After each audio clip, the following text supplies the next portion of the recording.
Do të ndalemi inshallah pak minuta me një pjesë në Kur'an, në surën Anfal, ku Allahu i lartësuar përmend cilësitë e besimtarëve të vërtetë.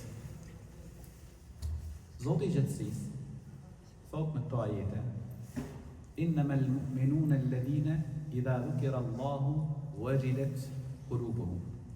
Me të vërtetë, besimtarët e vërtetë janë ata të cilët kur përmendet Allahu fërgëllojnë zemrat e tyre. Wa idha tuliyat alehim ayatuhu zadatuhum imana.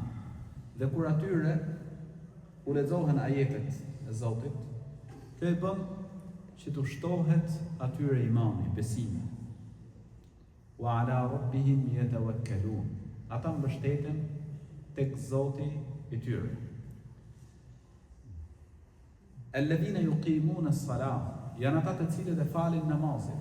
Wa mimma razaqnahum yunfiqun. Dhe nga ato gjëra që ne i kemi furnizuar, shpenzojnë për Allah. Me të vërtetë, thot Zoti i gjatësisë, këta janë besimtarët e vërtetë. Për ta tek Allahu do të ketë grada të larta. Do të ketë falje dhe do të ketë furnizim, pra si shpërblim në xhenete. E fillon Zoti i gjatësisë këto ajete duke thënë innamal mu'minun, me të vërtetë besimtarët. Pra besimtarët që kanë imanin e fortë, besimtarët të vërtetë, besimtarë që kanë arrit imanin e plotë. Alladhina idha dhukira Allah, pra të cilët kur përmendet Allahu, wajilat qulubuhum, zemrat e tyre dridhen. Pra kanë ndjenjë zemër. E ndjenjë kur përmendet Zoti, kur atyre ju lexohet ajeti i Kuranit. Kur i thuhet atyre për shembull, ka thonë Zoti, ajo thjesht ka thonë diçka, por në moment që përmendet Zoti, zemra e tij dridhet. Kjo nga frika për të madhit Zot, nga dashuria që ka për Allah, nga madhëria që ka Zoti i gjatësisë. I kujtohet më njëherë madhështia e Allahut të lartësuar. Dhe në moment që përmendet Zoti, pra zemra e tij ndjen, është e gjallë, shpirti i tij është i gjallë. Wa idha tuliyat alehim ayatu, dhe kur atyre lexohet ajetet e Allahut,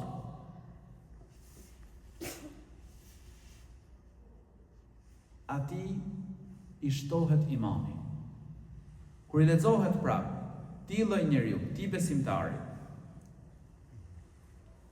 i lexohen ajetet e Kuranit, thon dietarët, peshorja për besimtarin, me e pa se zemra e tij është tamam, është në rregull, është momenti kur lexon Kuranin. Lexon ajetet e Kuranit, për shembull kuptimin e fjalëve të Allahut të lartësuar në Kuran. Kjo është ajo peshorja që e peshon me të njeriu besimin e tij, zemrën e tij. A e kam zemrën e gjallë apo s'ndikon hiç? Momenti që zemra pra ndikohet, aty ky e shef pra dhe fillon shtohet iman. Shtohet besimi i tij. Më pas Allahu i lartësuar thot wa ala rabbihim yatawakkalun. Për cilësive të këtyre është që mbështeten tek Zoti. Muslimani sa do të ketë fuqi, të ketë pasuri, të ketë mirësi të shumta, nuk mbështetet ke shkaqet. Këto janë shkaqe. Kush t'i dha? Kush t'a dha pasurinë? Zoti. Kush t'a dha shëndetin? Zoti. Jo me fortën thot po, jo. Ti pos pate me fjalë sukses prej Allahut, ti nuk arrin dot asnjë.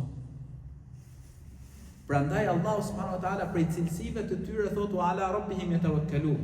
Ai ndoshta studion, ai ndoshta ka arrit shumë gjëra në dynjë, por nuk e harron se suksesi e çdo gjë është në dorë të Zotit. Pra, prej cilësive të këtyre besimtarëve është që mbështeten tek Allahu dhe jo tek shkaqet.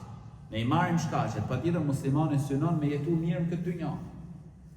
por gjithmonë e di se suksesi dhe mbështetjen gjithmonë e ka tek Allahu i lartësuar. Dhe unë vazhdimisht ja them edhe çunave sidomos të rinjve, që janë dhënë shumë mas futbollit. I jap shembullin e futbollistit. Ai përpiqet pra, ka forcën, e ka gjitha, mashallah, ka fal Allahu. Gjitha. Bën stërvitje, shkollë, çdo gjë, pra si të bëhet futbollisti më i mirë. Po nuk dha Zoti sukses, s'arrin dot gjë. Po nuk dha Allahu sukses, nuk arrin dot gjë. Pse? Se i ndova ai u stërvit disa vite. Në moment i jep Allahu subhanahu wa taala një problem ke kama, iku karriera. Shkaqet i mori kë. Po ai që t'jep sukses është Zoti. Kështu edhe në çështje tjera.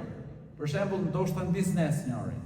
Përpiqet ai thotë, unë thotë, jam shumë i aftë, kam bërë shkollën, kam bërë gjitha, kam trashëgimi, e kena gjak thotë tregtim. Po s'da Allahu sukses, haroje. Dhe përmendim vazhdimisht shembullin e dy peshkatarëve. Dalin për të katë peshk.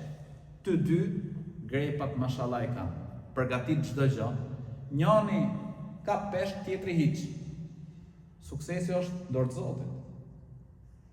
Mbështetja duhet gjithmonë tek Allahu i lartësuar. Kështu edhe në çdo çështje. Wa ala rabbihim yatawakkalun. Pra mbështeten tek Allahu. Më pas Zoti i gjithësisë përmend çështjen e namazit. E kjo është patjetër bazë. Ata pra të cilët thotë Zoti i gjithësisë e falin namazin. Kjo është prej cilësive të tyre, besimtarëve të vërtetë. Ai mundohet që namazin me e fal në kohë. Nëse ka mundësi pra është afër xhamisë me e fal me xhamat. I kushton rëndësi suneteve. E fal namazin me përpikmëri, mundohet që ta kryjë në formën më të mirë. Dhe jo, pra hajt, pa e kryj, e kam detyrë, pa e kryj, falu, ulu, ngrihu, a tha gjë, jo. Cilësia e besimtarit me besim të plotë është ai që mundohet namazin, pra me e kryjë në formën më të përpikt. Dhe synon me këtë vepër, pra jo thjesht kryva detyrë, por me arrit sa më shumë shpërblime me u afru tek Allahu i lartësuar. Dhe mundohet me e bën përpikmëri namazin. Më pas përmend Allahu i lartësuar një cilësi tjetër të tyre besimtarëve. Dhe nga ato që ne i kemi furnizuar, ata shpenzojnë për Allah. Shpenzojnë për hir të Zotit. E kjo patjetër është cilësi e besimtarëve, pra që tregon shenjë se ka besim të plot, ka iman të fortë. Dhe këta lloj njerëzish, ai kur jep për Allahun, kur shpenzon për Zotin, ai e ka parasysh se Zoti i gjithësisë thot në Kur'an, çfarëdo që shpenzoni për shpirtin tuaj, do ta gjeni tek Allahu. Pra çdo të mirë që shpenzoni, jepni për shpirtin tuaj, do ta gjeni tek Allahu. E ka parasysh hadithin kutsi, ku thot i madhi Zot, o biri i Ademit, shpenzoj për ty. E ka parasysh ky njeri hadithin e profetit alayhis salam, se në sabah zbresin dy melajke në tokë, në sabah, dhe e lusin Allahun e lartësuar, o Zot, jepi pra atij që jep. Jepi të ketë më pas i jep. O Allah, jepi shkatrim atij që nuk jep, kopraci. Luten ta çdo mëngjes. Dhe ky besimtari ka parasysh këtë gjë. Po ashtu e ka parasysh hadithin që transmeton Hatim al-Tai, ku profeti alayhis salam përmend në atë hadithin pra që çdo njeri do të flasë me Allahun e lartësuar, ku nuk ka mes tij dhe Zotit të qetësisë nevojë për ndërmjetës ose për ktys. Dhe do të shoh ky njeri pra nga e djafta e tij, nuk shef vetëm se ato që ka vepruar. Dhe në fundin e hadithit thotë ruhun nga zjarri qoftë edhe me një gjysmë hurme. E nëse nuk e gjen këtë me një fjalë të mirë. Dhe ka parasysh ky besimtar që ka këtë cilësi, e ka parasysh atë hadithin që tregon Aishja, Zoti qoftë i kënaqur prej saj, ku thotë erdhi një gru me dy vajza. erdhi tek shtëpia profetit alayhis salam. Edhe kërkon diçka në hang. Hyra thot ai ishte në shtëpinë e profetit alayhis salam dhe nuk gjeta vetëm se 3 hurma. Imagjinoni 3 hurma arabie, profeti i Zotit gjetësisë. S'kishte gjë tjetër në shtëpi. I mora thot to 3-ja, ajo ishte një gru dhe 2 vajzat e saj. Secilës i tash nga i hurm. Thot kjo nisi me nda këtë hurmë, pra që ta hante, kur vajzat e hongër. Edhe në momentin që nisi me hongë hurmën vetë kjo, ato fillun duke e pa. Çfarë bori, thot? Si që kishte në 2 pjesë, njërën ja dha njërës, tjetrën tjetrës vetë, thot më bëri përshtypje kjo. Kur erdhi profeti alayhis salam, ja tregon kjo ngjarje. Profeti alayhis salam i thot, për shkak të kësaj Allahu ja ka bërë detyrë asaj xhenetin, ose për shkak të kësaj, pra kësaj vepre që ajo bori, e ka ruajtur nga zjarri i xhenemit. Besim të fortë, iman të fortë. Ulaika humul mu'minuna haqqa. Thot Zoti pastaj, me të vërtetë, këta janë besimtarët e vërtetë. Këta do të kenë grada të larta tek Allah. Do të kenë falje prej Zotit gjetësisë dhe do të kenë furnizim, pra të bujare të begat ku në xhenet. Elusim Allahun e lartësuar që të na bëjë prej atyre që i kanë këto cilësi.